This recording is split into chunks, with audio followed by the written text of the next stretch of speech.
Picture this. You wake up, check your feed, and realize that the fastest growing political movement in the country is named after an insect. Welcome to this explainer, everyone. Today, we're diving into a genuinely bizarre, highly emotional, and completely explosive digital phenomenon, the Cockroach Janata Party, or CJP. Now, I know it sounds like a joke, right? Basically a party of cockroaches.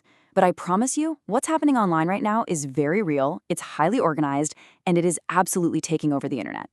Because just look at this staggering number, 9 million, or 90 lakhs, in just 4 days. Literally, let that sink in. 4 days. The Cockroach Janata Party's Instagram handle crossed 90 lakh followers.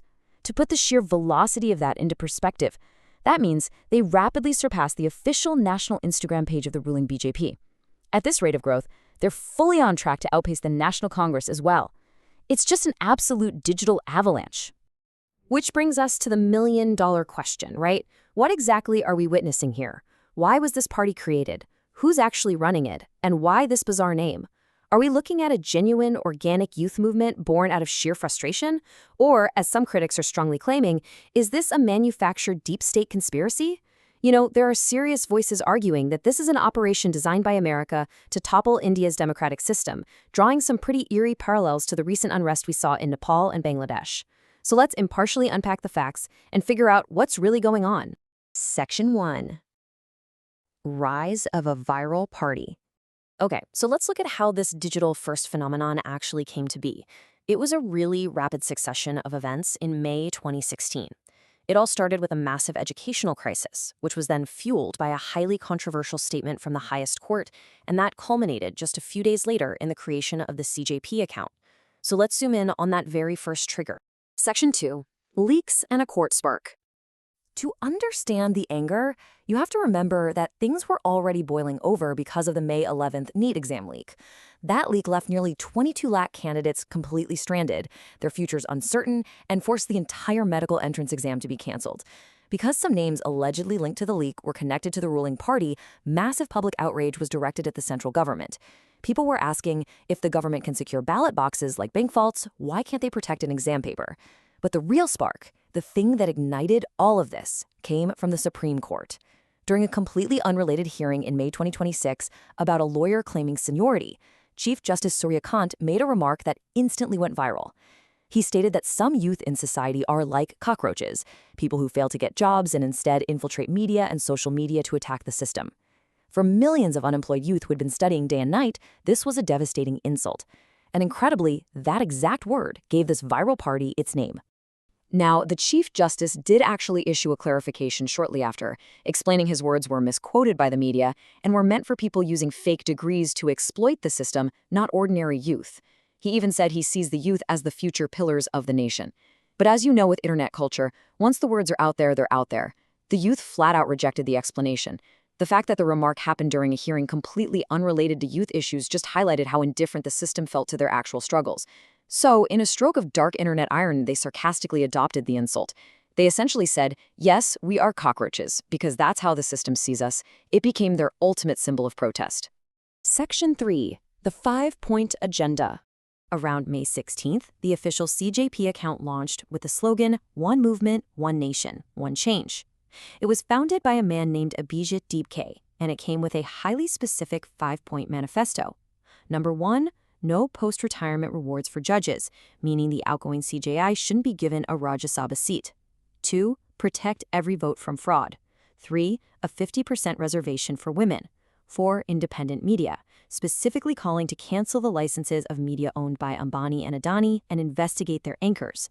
And 5, a strict 20-year ban for politicians who switch parties after winning an election.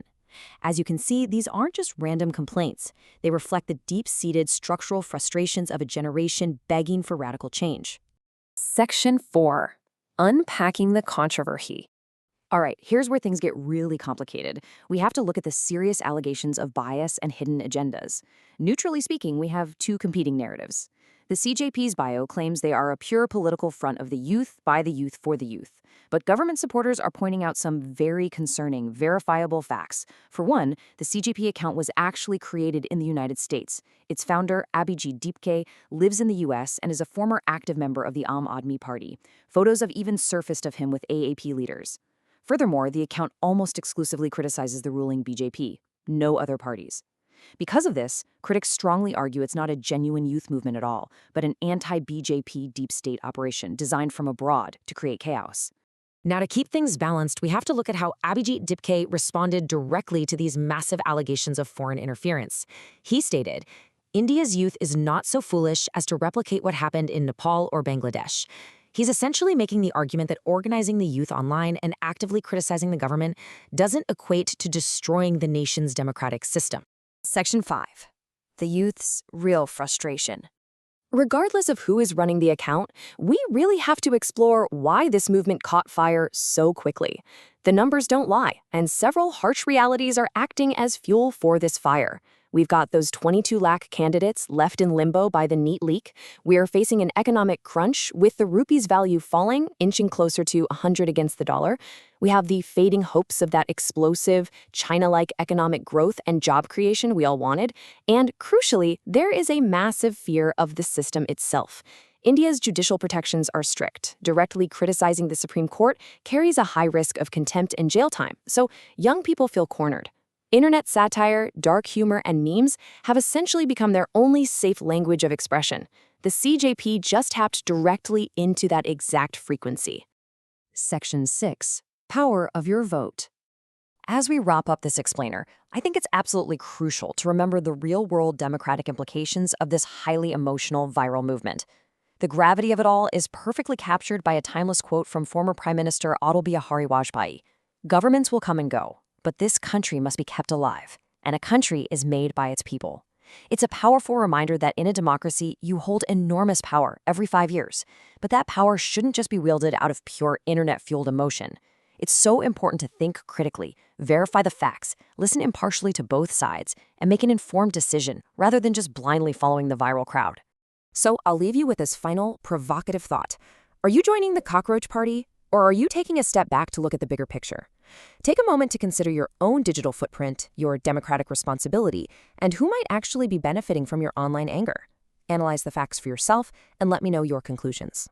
Thanks for joining me for this explainer. Stay focused, and I'll catch you in the next one.